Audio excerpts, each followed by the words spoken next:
Hello, good day, or good evening, or good morning, depending on which part of the world you're joining us from. And may I welcome you to the CAS Analytical Technologies Meeting Europe.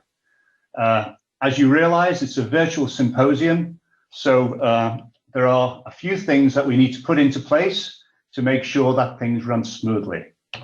A few reminders and announcements. So the first thing is if you could please check to make sure that your volume is turned up so you can follow the symposium. If you have any technical difficulties, please run the digital system checker to ensure that your browser is up to date. And also, if you have any other difficulties, the good folks at Digital will assist you by putting in a ticket, and you should have something on your screen that you can click on with the ticket on. In terms of logistical issues about the meeting, the good folks at CAS will help us. Again, to keep things running smoothly within this new virtual world, I would ask you to put any questions you have into the questions or chat box. And at the end of the meeting, we will have, in fact, for all the sessions, we will have a question and answer session, and then we will read out those questions to the panelists. So moving on, so what is CAS? For those of you who haven't come across CAS before, it's a non-profit scientific organization that aims to bring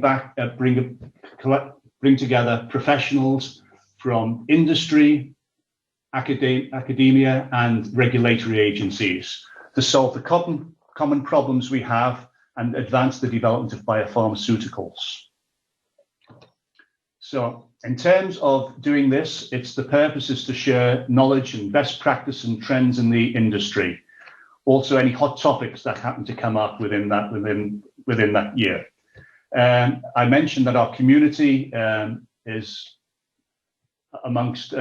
for industry professionals, subject matter experts, health authorities, academia, and also the instrument makers, because all that work and development from research through to R&D eventually ends up with instruments that we will want to release drugs to the market for. So those instrument makers are integral in this entire development process.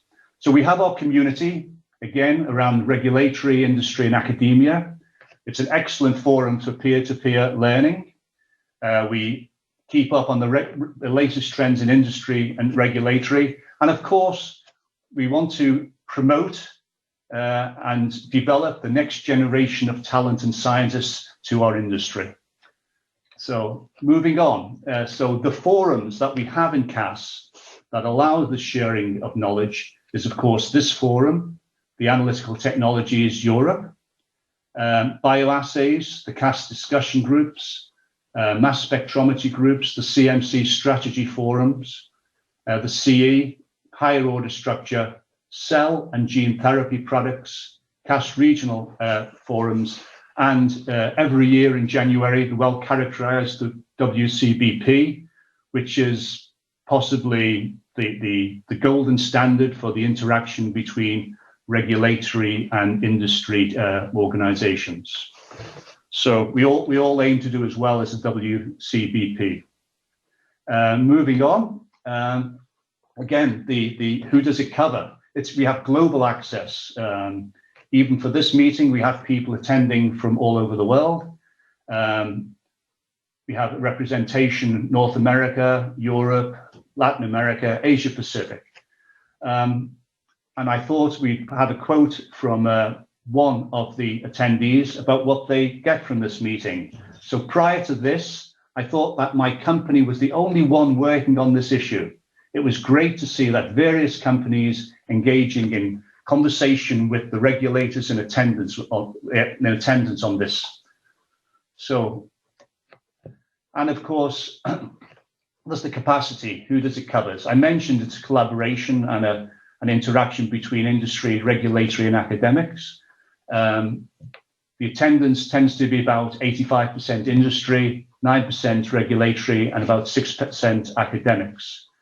And another quote, if I may, from somebody attending the meetings before: everyone in the field struggles with the same problems, but we are not far behind behind any other player. We are asking the right questions and doing the right things to get answers. So if you come away with this meeting with the same view, it's good support knowing that you're doing things at least the way everybody else is. One of the great things about CAS meetings, from my personal experience, is the amount of networking and interactions going on. Virtual world is new for all of us, so I would encourage you, please continue the history that we have of interaction and find your way to go out of your way to use the forum that we have, the networking forum, to get in contact with colleagues. So this particular scientific program, the organizing committee, very much represents the same spread of interest that I've mentioned before. We have large and small pharma, we have academia, and we have regulatory representatives on the organizing committee. And we couldn't do any of this without the support of our CAS colleagues. So I would like to send out, on behalf of the organizing committee, many thanks to Karen, Rose, Alyssa, Stephanie, Julie, Isolde, Renee, and Carolyn and Catherine for all your help and support in putting this program together. And I'm sure everybody will really benefit from it. Other fundamental supporters of the symposium are Roche, Biogen, Novo Nordisk, and AbbVie. And of course, we have the exhibitors, which please go and see them. 908 Devices, Bruker, Covance, Gene Data, Pharmafluidics, Protogen, and SciEx. The vendor experience is easy when we're in the real world, and it's a little bit more difficult when we're in this virtual world. So they're a fundamental part of how we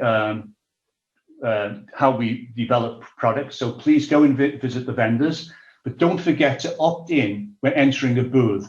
This will allow the exhibitors to know who they're talking to.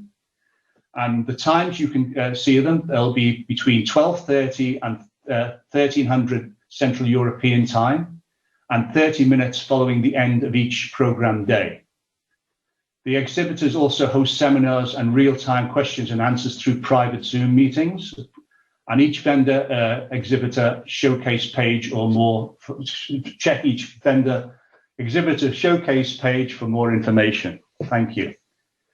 Moving on.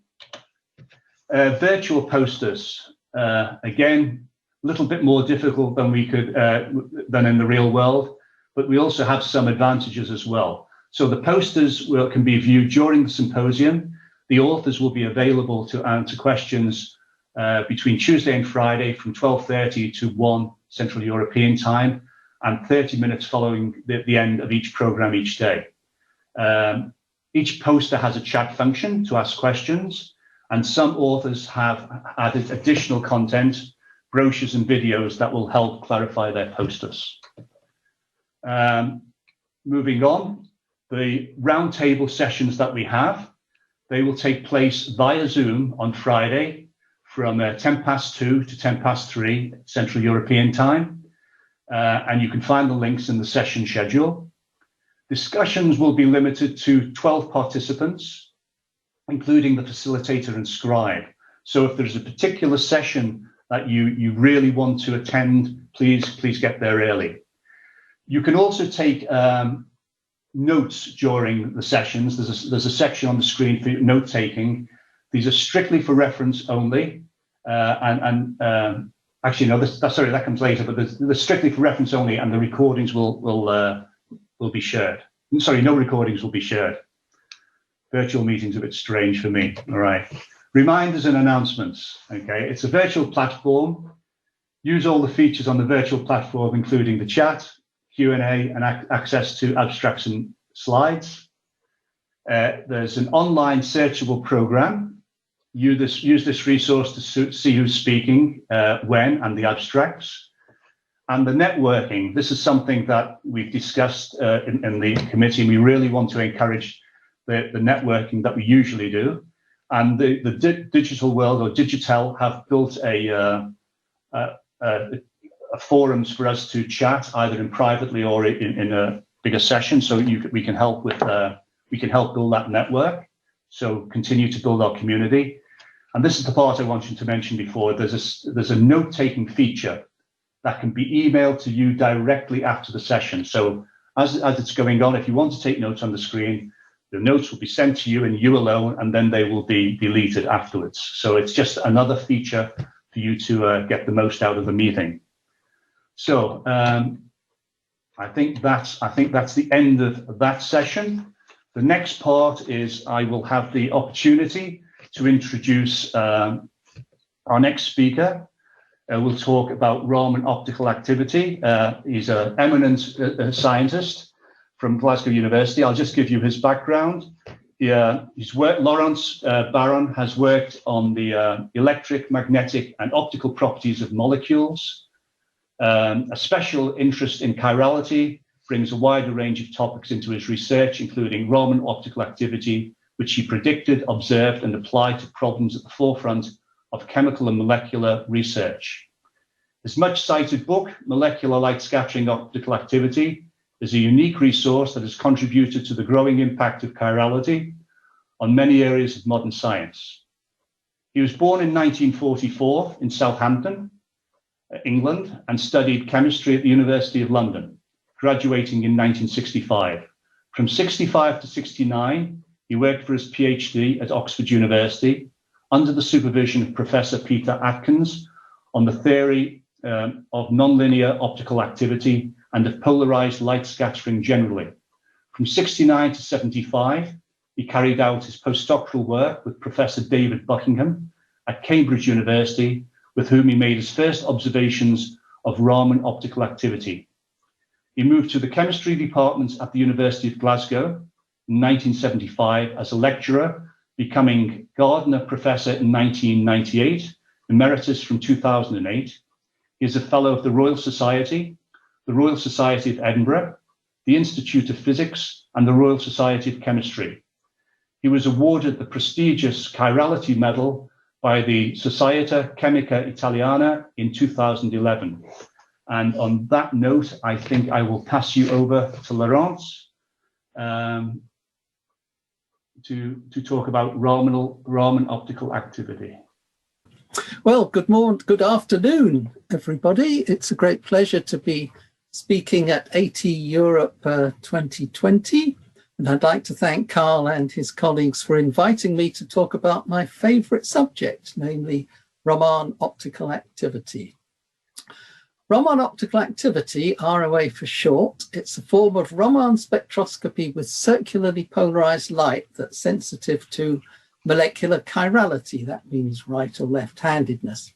Whereas conventional ultraviolet circular dichroism measures optical activity in electronic transitions, ROA, like its sister technique of vibrational circular dichroism, measures optical activity in vibrational transitions, and so it can provide much more stereochemical information. You can apply ROA to a vast range of chiral molecular structures, from small organics to supramolecules and large biomolecules. Now, the word chirality was first introduced into science by Glasgow's Lord Kelvin, famous for inventing the absolute Kelvin temperature scale, among many other things. The name Kelvin comes from the River Kelvin, which runs through Glasgow University Park. Now, his definition appears in his famous Baltimore lectures. It emphasizes the non-superposability of a chiral molecule and its mirror image enantiomer.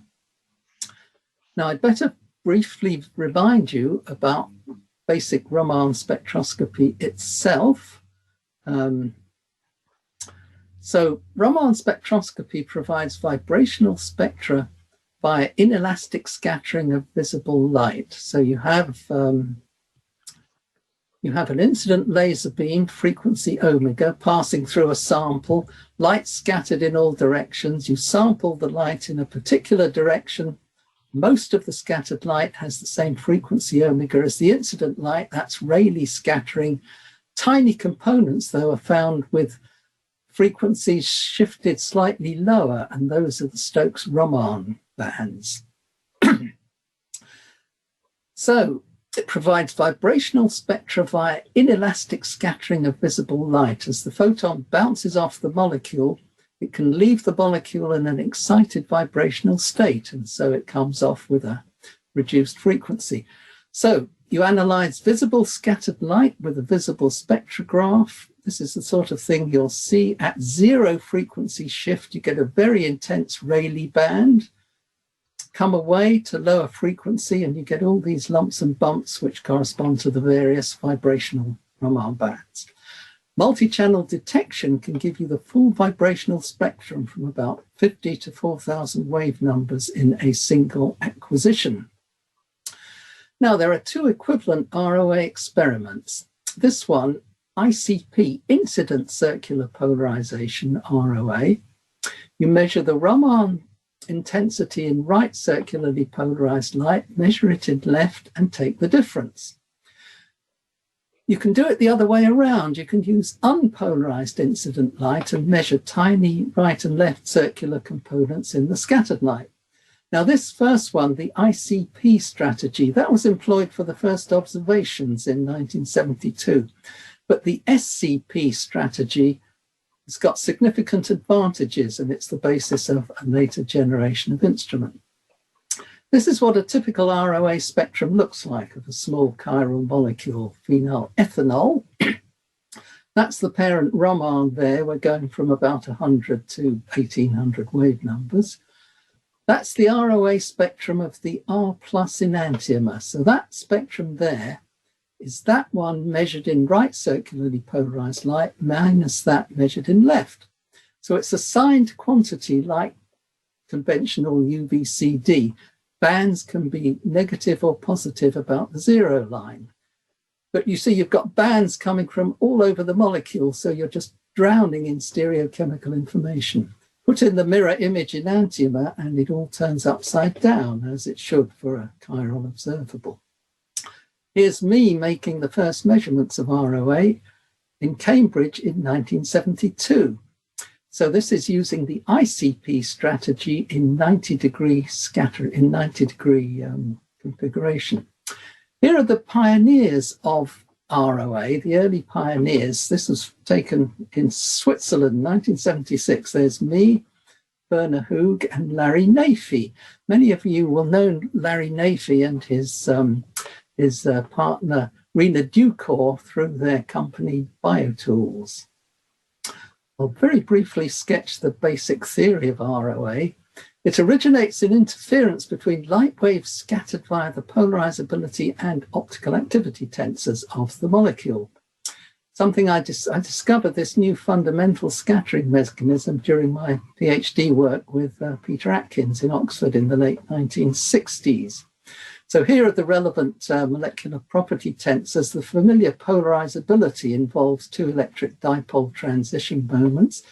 This optical activity tensor G involves an electric dipole and a magnetic dipole transition moment. And that's responsible for conventional optical rotation and circular dichroism, for example. There's another optical activity tensor involves an electric quadrupole transition moment. So the ROA observable, I right minus I left, see it goes as these polarizability optical activity products. This is the interference between these 2 tensors. The denominator, that's the conventional scattered intensity, I right plus I left, that goes as the square of the polarizability. So if you're lucky, that ratio might be 1 part in 1,000, so it's a very tiny effect. Now, it turns out that ROA is minimized in forward scattering and maximized in back scattering. Now, this was an important realization because backscattering has turned out to be essential for ROA measurements on biomolecules in aqueous solution because the high water background can swamp the tiny ROA signals. Here's a sketch of the final version of our home-built Glasgow backscattering ICP ROA instrument, which we used. Essentially, it served to establish biomolecular ROA. If anyone wants to know any of the technical details about it, I can tell them later. I don't have time to go through it now. Now that served very well. That's the ICP strategy, but we replaced it ultimately with an SCP instrument, which has many advantages. This was invented by Werner Hug and commercialized by BioTools in the shape of the chiral Raman instrument, and we moved on to that in about 2004. Now, calculations of ROA spectra. In recent years, developments in ab initio computations can now give you complete three-dimensional structures of chiral molecules in solution by comparing experimental with computed ROA spectra. ROA and VCD, they're now powerful techniques for determining absolute configuration, even more reliable than anomalous X-ray scattering, and you don't need a crystal. And VCD, of course, is now widely used in the pharmaceutical industry for absolute configuration. Larger chiral molecules like carbohydrates, peptides, even proteins are becoming increasingly accessible to the ROA simulations. Here's an example of calculations on 1-phenyl ethanol again. So this is the experimental ROA spectrum for the plus sample. That's the sample with the positive sense of optical rotation. So let's say you didn't know its absolute configuration. So you do the calculation on, say, the R absolute configuration, and that's what you get. See, there's almost perfect agreement in sign and magnitude in nearly every band. If you'd done the calculation on the S enantiomer, it would all be upside down. So if you didn't know beforehand, you can stake your life on the plus sample having the R absolute configuration. There's just no dubiety about it. Now, on to biomolecules. ROA is more incisive than conventional vibrational spectroscopy for biomolecules because vibrations which sample the skeletal chirality most directly make the largest contributions to the ROA intensity. So in a protein, for example, it's the vibrations from the peptide backbone, which is the most rigid, twisted chiral part of the structure, gives the strongest signals. Amino acid side chains, because there's more, freedom, they give weaker signals.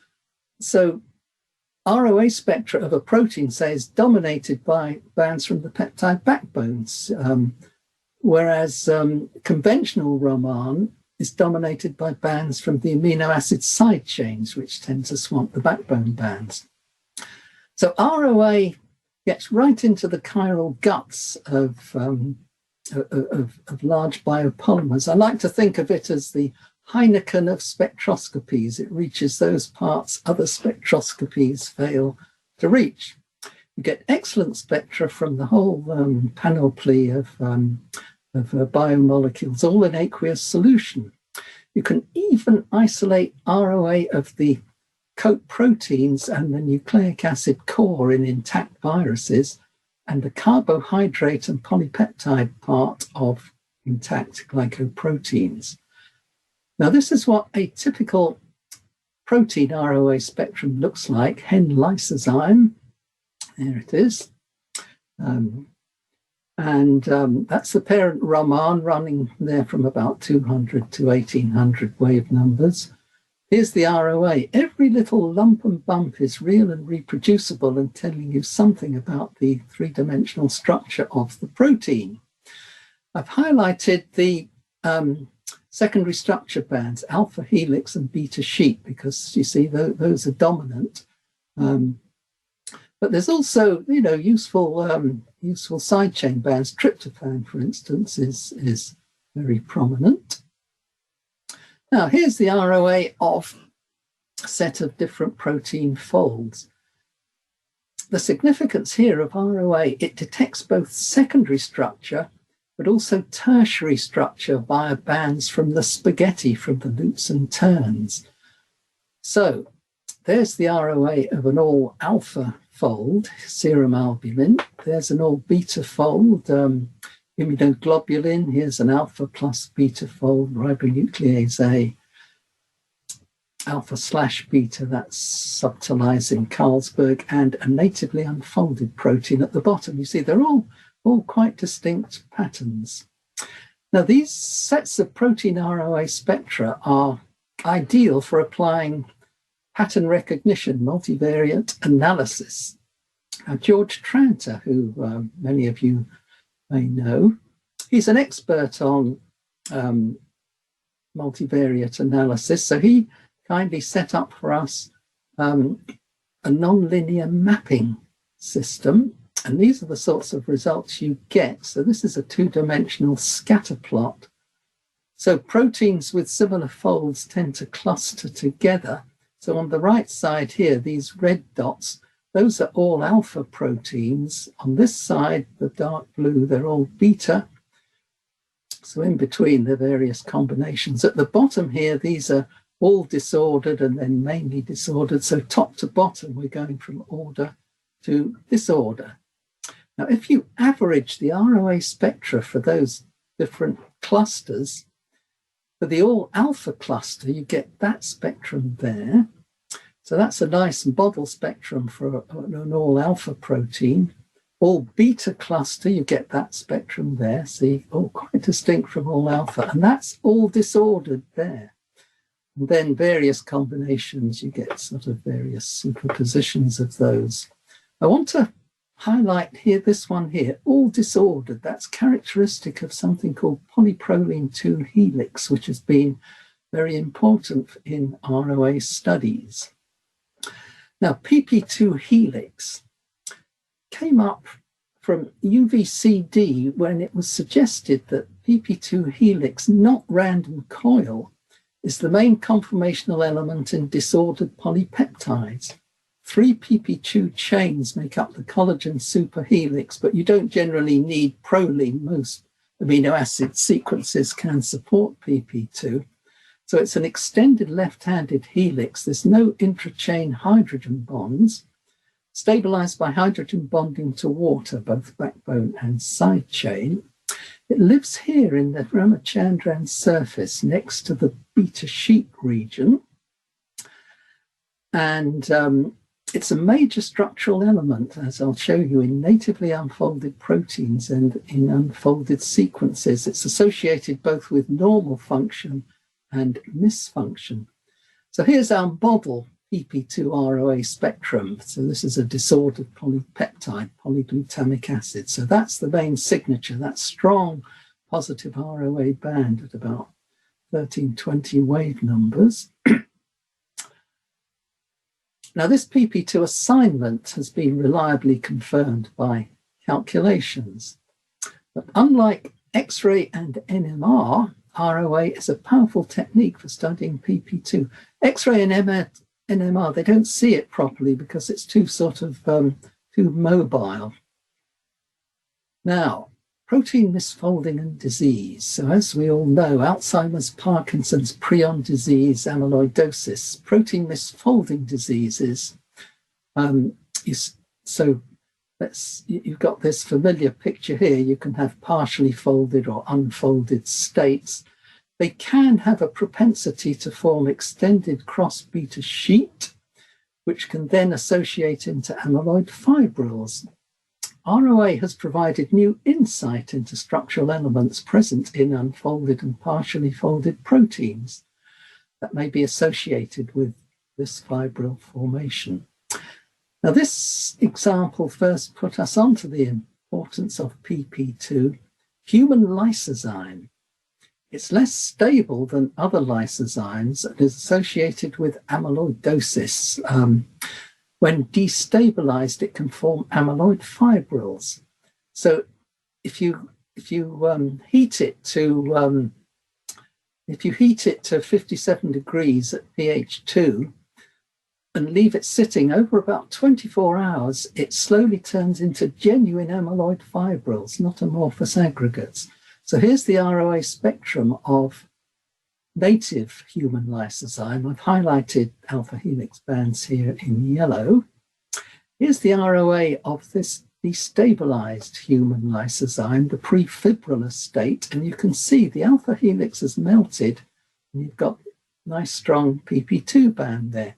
Notice also the tryptophan has disappeared because it's gone mobile in this destabilized structure.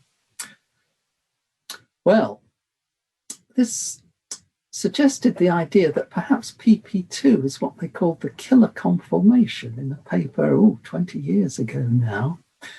So here it is again. It lives in the Ramachandran surface next to beta sheet region. Now you can imagine two PP2 strands lined up. Elimination of water between strands to form beta sheet is highly favorable entropically, and there's very little conformational change to go from the PP2 to the beta thing there. Here's an example in a natively unfolded brain protein, alpha-synuclein. This is highly fibrillogenic, aggregation into amyloid Parkinson's disease. Here's its ROA spectrum. See, nice strong PP2 band. And there's that spectrum of destabilized prefibrillar human lysozyme that I've just shown you. You see the spectra are very similar. So this shows that alpha-synuclein, which is unfolded in its native state, contains mostly PP2 structure. An ROA of 2 mutants associated with familial early onset Parkinson's are identical to this, whereas beta and gamma synuclein are not fibrillogenic at all, but ROA has they have almost identical ROA spectra to alpha-synuclein. Well, all this demonstrates that fibrillogenic propensity doesn't reside in structural details per se. You must also consider individual amino acid properties like charge and hydrophobicity. Now, in 1997, Max Perutz, who many of you know, won the Nobel Prize for pioneering determination of protein structure from X-ray crystallography. He asked, why is it that some proteins form ordered fibrils rather than the amorphous precipitates formed by most other proteins when they are destabilized? Well, my answer is those unfolded or destabilized proteins dominated by PP2 have a propensity to form amyloid fibrils. Others with more random structures tend to form amorphous aggregates. Now, in natively unfolded proteins, the physicochemical properties of the amino acids, they're chosen by natural selection to inhibit association of PP2 to amyloid fibrils. They have high net charge and low net hydrophobicity, and that tends to push the chains apart. Whereas you see mutations, even changing one amino acid can tip this very delicate balance, leading to things like familial early onset, Parkinson's, Alzheimer's, and so on.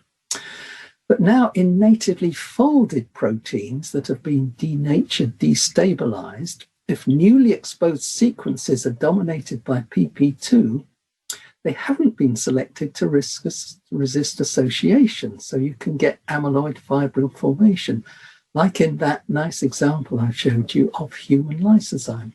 So that's my answer to Max Perutz's question. Now, so that's PP2 in dysfunction. What about in normal function? Well, hydration stabilizes PP2 in a plastic adaptable manner that may facilitate protein folding and function.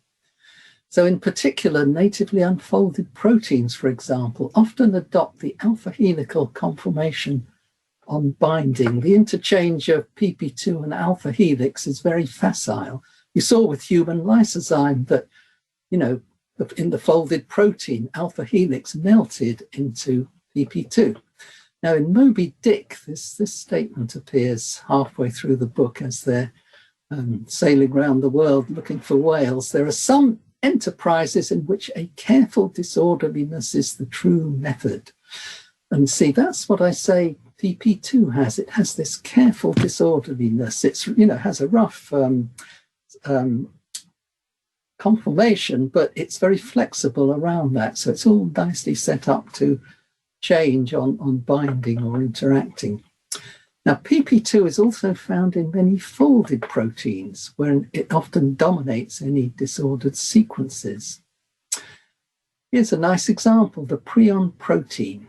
So that's the NMR, that's the solution structure of the intact prion protein from NMR, folded alpha domain, and NMR just reports this long tail as random coil disordered. Now here's the ROA of the intact protein. You see there's a very nice strong PP2 band. If you chop that tail off and go to this truncated protein, see the PP2 band has completely gone. So that shows you that tail is mostly PP2. Here's one that will be dear to the hearts of many people watching this, human immunoglobulin. This shows a lovely, rich, sharp ROA spectrum. A lot of PP2 there. So that PP2 is coming from these long connecting chains and loops, and they endow the whole structure with the flexibility that it needs to go about its business. Now, something a little bit different, lysine dendrographs, DGLs. They're important for many applications, including drug delivery. And that application comes about because they're non-immunogenic, very important characteristic of them. Now, so that you can have these, generations. There's the first generation, a linear oligolysine, next generation, and up you go. ROA shows that the linear oligolysines are rich in PP2 structure, but the PP2 content steadily decreases with increasing dendrigraph generation. So here's the ROA of a set of dendrigraphs of increasing generation. That's the first generation, a lot of PP2, but the PP2 is getting suppressed and pretty much disappears in the higher generations. So what's going on? Well, I think increased branching, it increases crowding of the lysine side chain, which forces the peptide backbone into other conformations. Branching also tends to inhibit water solvation of the backbone. So perhaps suppression of the PP2 content could be associated with the non-immunogenic properties of the higher DGLs. Short PP2-rich peptides sequences, they're good antigens because they're flexible, adaptable. So the reduced mobility of the more random structures in the higher DGLs, they prevent them from adapting so readily. So I wonder perhaps if there's implications here for design of carriers for drugs and vaccines. Onto carbohydrates. Excellent samples for ROA. Dissolve them in water and you get lovely, strong, rich spectra. And they provide information on the glycosidic linkage type in particular, among many other things. So here's 3 different disaccharides. Maltose, an alpha-1,4 linkage. Those bands I've highlighted, those are characteristic of the alpha-1,4 linkage. Cellobiose, beta-1,4 linkage. That structure there, that's characteristic of that linkage. Gentiobiose, beta-1,6 linkage. Those bands are characteristic of that linkage type. Now, on to glycoproteins. Many biopharmaceuticals, of course, are glycoproteins. But unlike X-ray and NMR, ROA can be applied routinely to intact glycoproteins. They give excellent ROA spectra with clear bands from the both polypeptide and carbohydrate components, from which you can deduce information about the structures. So I think they could be valuable for validating the structures of biosimilars. If you're biosimilar, if there's slight differences, say, in the carbohydrate bands here and there, that suggests it's not quite the right thing. Now here's the ROA of an intact model glycoprotein, alpha-1 acid glycoprotein, AGP. Nice, rich, strong spectrum there. So this has got a number of N-linked glycan chains. Now, down here, that's the ROA spectrum of diacetyl chitobiose. That's the structural unit down there in the linkage of the glycan chains. And you can recognize, you know, these strong bands here, you can recognize them in the intact glycoprotein. Now, also, it's known that the polypeptide part of AGP has a lipocalin type fold. Now, here's the ROA spectrum of beta-lactoglobulin, which also has this lipocalin fold involving, you know, based on jelly roll beta sandwich. I've marked in blue some of the bands here that you can easily spot in the intact glycoprotein. So you can, you know, you can deduce that the polypeptide part probably has a lipocalin type fold. Now here's another glycoprotein, invertase, high mannose type, N-linked chains. There's 9 N-linked chains. Now this shows ROA bands characteristic of the mannose-mannose linkages. Now, see those that structure there in invertase. Now here, this is the ROA spectra of these 2 trimannoses, and you can see very similar band structure in the same place. But interestingly, there's no bands from secondary structure in the spectrum. So there's no alpha helix or beta sheet there. There isn't even any pp2 bands. What this suggests is that the very high glycosylation is holding the polypeptide part in a pretty fixed, you know, completely disordered structure. Now, this is something, a new idea I had when I was preparing this talk, a bit speculative, but I quite like it at the moment. When we went to study this set of 3 dimannoses that you find in glycan chains, you know, so these are the main components of high mannose glycan chains. Unlike other disaccharides, their ROA spectra show no bands characteristic of the linkage types. Also, calculations reveal the vibrations are highly delocalized.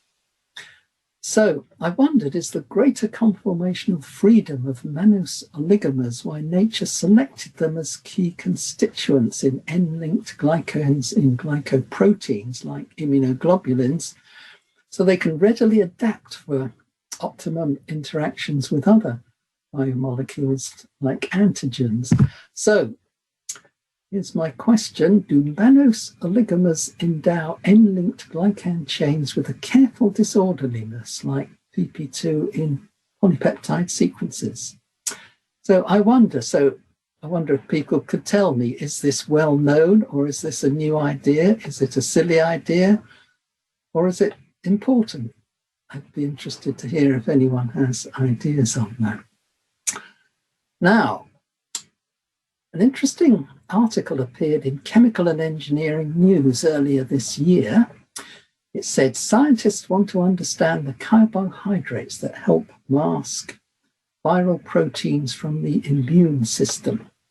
And it emphasizes that standard techniques like X-ray, NMR, cryo-EM usually can't see the glycosylation, although it did emphasize that MS can determine which sugars are present and where they attach. Now, at the end of the article, it said we need to know the glycosylation of the recombinant materials we're going to use for vaccines. If there are differences in glycosylation under different conditions, we need to know that before we produce a vaccine in large amounts. Well, perhaps ROA might be the answer here. Now, finally, I'll finish with nucleic acids and viruses.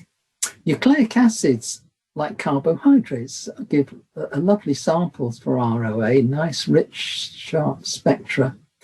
So here's a ROA of a model A-type RNA double helix, poly-A, poly-U, I've just highlighted here that triplet that comes from the sugar phosphate backbone modes.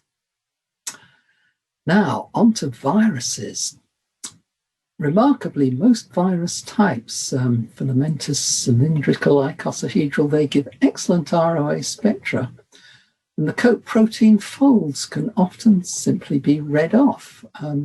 So here's some examples. This is this bacterial filamentous virus, FD. There's DNA down the middle, and there's several thousand copies of these extended alpha helix coat proteins tiled around this, overlapping around the surface. Lovely ROA spectrum. That's highly characteristic of the extended alpha helix fold. It looks just like alpha helical polylysine, for example.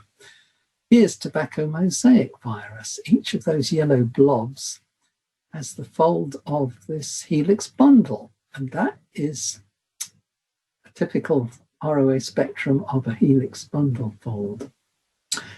This one, satellite tobacco mosaic virus, that's the coat protein tiled around the surface, made up of these jelly roll beta sandwich folds. That's highly characteristic of the beta sandwich fold. So you can just read off the folds of the major coat proteins of many viruses.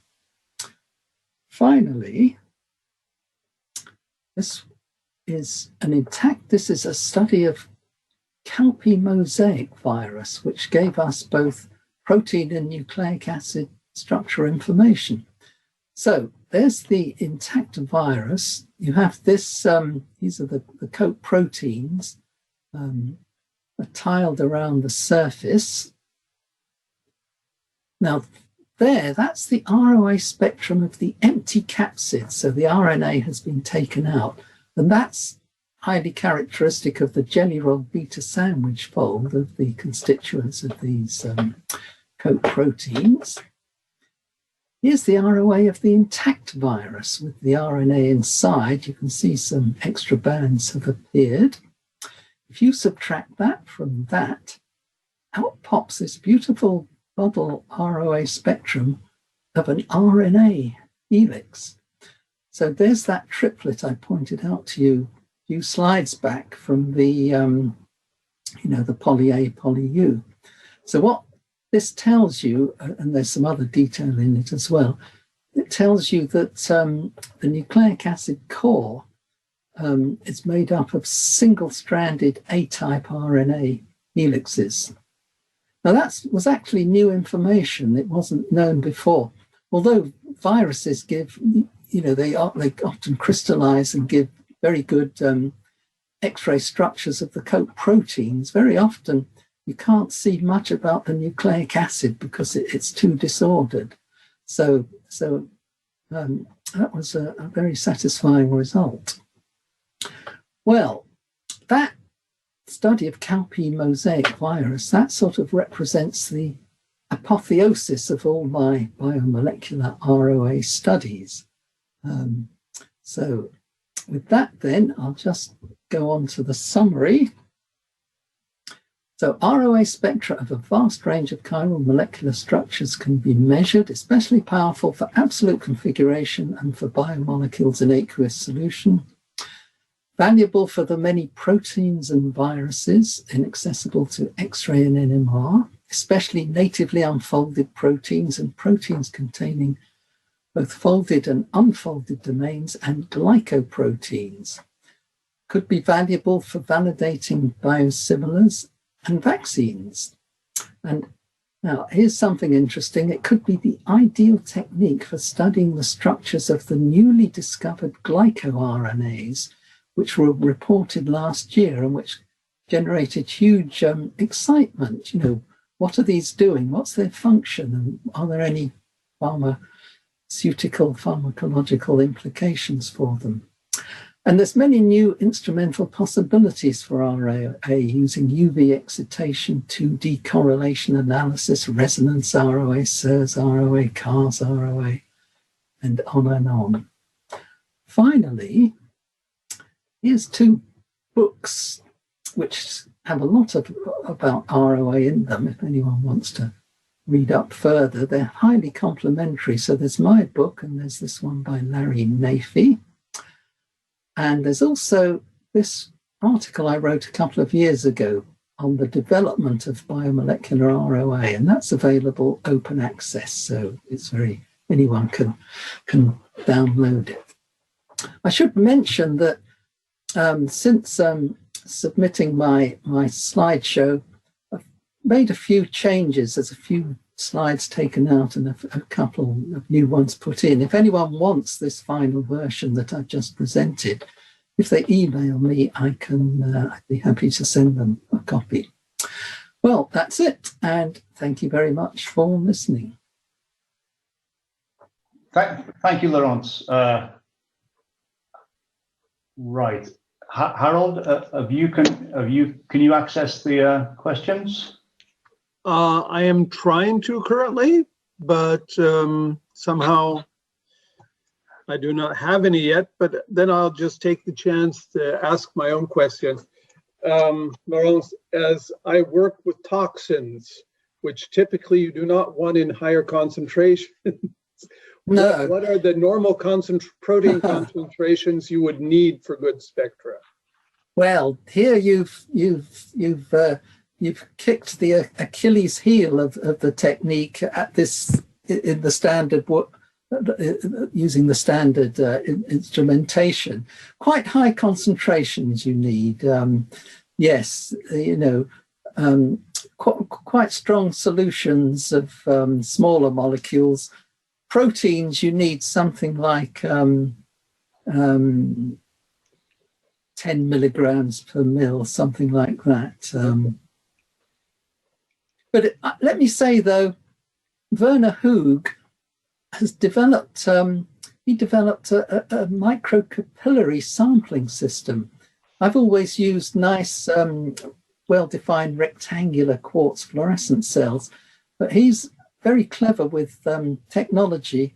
He was able to just put tiny amounts in capillary tubes and get good ROA spectra from that. So that could be a way forward to dealing with nasty things, toxins. Okay, so in principle, I need high concentrations, but I can use low volumes. So yes, microliter. Yes, probably. Range. Yeah. Okay. But that technology that's not available commercially through BioTools. I don't think they've yet brought out microcapillary sampling, but it can be done, and Werner Hug has published some nice papers on that. Okay, good. So, sorry, after you. No, I was just looking to see whether we have any more questions. Oh, wait a sec. Here I'm actually reaching for questions. So Jörg Erich asks, how much effort does the measurement need? How much time and labor does it require? Well, using, say, the BioTools instrument, it's easy to use. What I found when I had a lab, I've been retired now for some years, I don't have a lab anymore, but I found, a final year undergraduate or a first year PhD student within a day could handle the instrument and prepare samples and be running good spectra.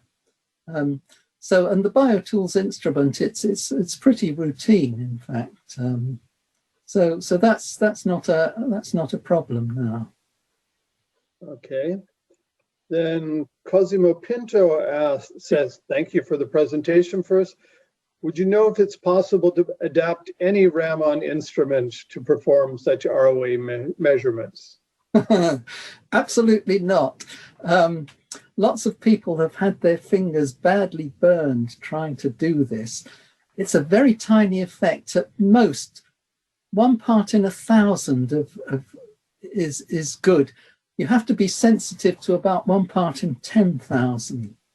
So when you first try that, you just get swamped by huge polarization artifacts. You have to understand their origin and understand how to suppress them. So you can't just adapt any old Raman instrument. Although some good ones you could if you're good with optics and electronics and whatnot. I mean, we did it ourselves in the early 1970s from scratch. We had a scanning spectrometer, but we understood the theory of polarized light scattering, and we knew we could recognize the artifacts and understood how to suppress them. But that's all done automatically now, routinely with the BioTools instrument. It has an automatic artifact suppression mechanism, which works very well indeed. Okay, artifacts is good, because Nadine Ritter says that she's heard that ROA analysis takes 48 to 72 hours of continuous measurement of the test sample. Is this correct? And if so, how are label protein structures stabilized during the measurement time to prevent induced artifacts in higher order structures? Well, first of all, let me say for small chiral molecules like that one phenyl ethanol, in a couple of seconds, just a couple of scans, and you'll see the bare bones of the ROA spectrum. Run it for a few minutes and it'll be noiseless. Proteins, you might want to run for 5 hours maybe. But our experience is most proteins are very happy, very stable in the intense visible laser beam. If anything, it improves them. You can usually start off with a bit of a fluorescent background, but as they sit, the background goes down and the Raman bands show up better. And it's very rare that we've had protein samples that have denatured under our experimental conditions. You know, and for difficult samples, we left them, you know, running for days, in fact, sometimes, and you still get good results. And viruses, remarkably, you know, viruses in aqueous solution, you can actually use lower concentrations of those than you can for proteins, because the spectra are very strong, because they're like mini crystals, and the rigidity gives a boost to the ROA signals, and viruses sit happily in the laser beam as well. Okay. And then Christoph Finkler asks, could you please comment about the sensitivity of ROA to detect structural changes in proteins? The sensitivity, well, any small changes you should pick up. And you would see changes in small changes in glycosylation, for instance, of a glycoprotein. Even if you can't interpret in structural detail what that, you know, you might not know exactly where that band's, the vibrations generating that band, you could see if you could see that, you know, small changes. And likewise, in the polypeptide part, you will see it's quite sensitive to small changes. Yes. Okay. So Alba Rodriguez asks, the conformation change from alpha helix to PP2, could that be reversible, or is that irreversible? No, it's reversible. You know, natively unfolded proteins or unfolded sequences in folded proteins, if they're PP2, see, they're readily adaptable. PP2 readily goes over to alpha helix, and alpha helix goes the other way. You know, they're readily interconvertible. That's the whole, seems to be the function of PP2. It's this careful disorderliness. It can, you know, it can readily go, and it's usually when, say, natively unfolded proteins, if they bind, very often they take up an alpha helical conformation.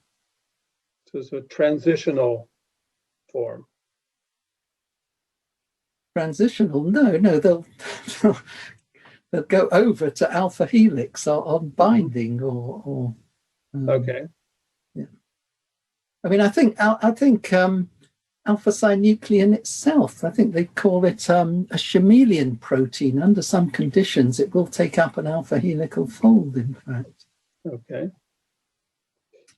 Then Karen Lubbers. What are the potential drawbacks of ROA? If all spectra give so much more information like shown here, why has the technique not been extensively used in protein characterization and, for example, in biosimilars? What are the differences? Oh, carry on. Yeah, sorry. What are the differences with techniques like CD that are generally accepted? Well, I mean, there's literally 10 times more information or more in an ROA spectrum than a CD spectrum. The reason it's not been taken up very much is that in structural biology, they're very conservative. All they know is X-ray, NMR, MS. They're not, they'll use CD or infrared just as on the side, but not as a main probe. And they're very conservative. They don't want to know about ROA. And I think they're missing out. Well, I think you've been able to get a little bit of advertisement out there for the method today. Yes. So, then I have a last question from Birgit Schmauser. Yeast invertase has been reported to fully refold to the native state without glycans. How does this fit with the hypothesis that glycans can hold invertase in a rigid conformation? Now, just a moment. Invertase, how do they, the conformation of the polypeptide part, that's not known. That's just disordered. If it's deglycosylated, then it can take up a proper fold. And in fact, before I retired, I didn't have a chance to do this. I wanted to pursue this. I know there's studies on, the structures that deglycosylated invertase can take up, but I never had a chance to get into that. But it's actually that is actually a very nice project for somebody who has an ROA instrument. In fact, so I'll just slide in a question for myself. How much would I have to invest for such an instrument? Well, I don't know the prices these days. I mean, I bought my BioTools instrument about 15 years ago. I would guess 200,000 to 300,000 euros, which is nothing compared to the cost of an NMR machine, for example. You could have a dozen of them scattered around in these fancy biopharmacological companies who are dripping with money. You could have batteries of them. I'm not joking. Literally, all chugging away. Some may be, some aren't. Okay. So, and a last question from Christoph Maris. Is it possible to quantify different populations of conformers in a protein? 2 states, for example. Well, I think you could. Yes, you can certainly do this with small chiral molecules, carbohydrates and others, where you have an equilibrium of conformers. You can see the spectra characteristic of the distinct conformers in there, and you can work out their populations. The same would apply to proteins as well, in fact. Yes. Yes. So in principle, the Lambert-Beer law would apply to this if it weren't so concentrated, or? Lambert-Beer law.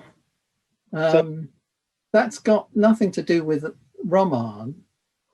That's for absorption. That's for visible infrared absorption. This is scattering. Yeah, of course. Okay. So it's not my area of expertise. So I believe. Can I just jump into the question? Of course. Right. I mean, firstly, thank you. I really enjoyed the talk, Laurence. the attractiveness and the disadvantage of spectroscopic methods is that they're data rich, and that they're wavy lines. Yeah, they don't give you atomic resolution. That's what structural biologists want. Well, but there's carry on. But structural biologists may want that. But as we move into the world of translating those new technologies and those spectroscopic methods into, coming from research, moving into the development, and hopefully at the end of the day, a method that we can release drugs to the market in. Yes. I think you've clearly demonstrated the attractiveness of such a method, and of such a sensitive method in the research and possibly development side. But as we move through, do you foresee, is there a way we can turn that Raman optical approach into, essentially, when we want to release drug to market, we want yes or no answers? Because what I'm thinking is such an instrument might be quite useful in a QC environment. I mean, if it gives unique identity of the molecule or the protein quickly of the native molecule without any doing anything to the molecule. So, for example, we do identity with peptide mapping and so forth. If we could have a unique identity that way. If we want to interrogate the higher order structure, again, there's been requests from health authorities that we should start to think about this for routine release type methods. So that's a long roundabout way of saying is, do you think that technology, which is still quite new to our industry, it's not universally used, can it be? Can you envisage it can be translated to a system where you don't need to be expert, where you can just get simple, quick information and numerical information, yes, no answers of the conformation of the molecule and the identity? It's more sort of qualitative than numerical. I mean, for instance, if you're trying to validate a biosimilar, if you can see little differences in, say, the glycan bands, you'll know straight away it's not quite right. That might be good enough. And so you pour that batch down the sink, perhaps. It's an expensive option. Yes, I know. Yeah, better than killing thousands of people, though. Well, for sure, but that's sort of the next stage where we try to translate those understanding of the physical structure with the safety and efficacy, because we might actually be able to have, and we do have quite wide latitudes where we can deliver safe and efficacious drugs. Yes. Okay. So do you see this more in the research and development rather than routine analysis of molecules? Yeah, research and development, but I do like this idea. I do like the idea of validating biosimilars and vaccines, like I showed you in that article from Chemical and Engineering News. They said people want to know, what's going on in their the constituents of their vaccines before they go into mass production, for instance. And ROA could be just the ticket there. Okay. So I am afraid that I have to be rude and interrupt here, but the next colleagues are already standing, waiting for us, and I didn't want to overdraw too long. So I'd like to thank you for your wonderful talk and taking time to answer our questions. And who do I hand over now? Well, it's a pleasure. Thanks a lot, Laurence. Yeah, it was a pleasure.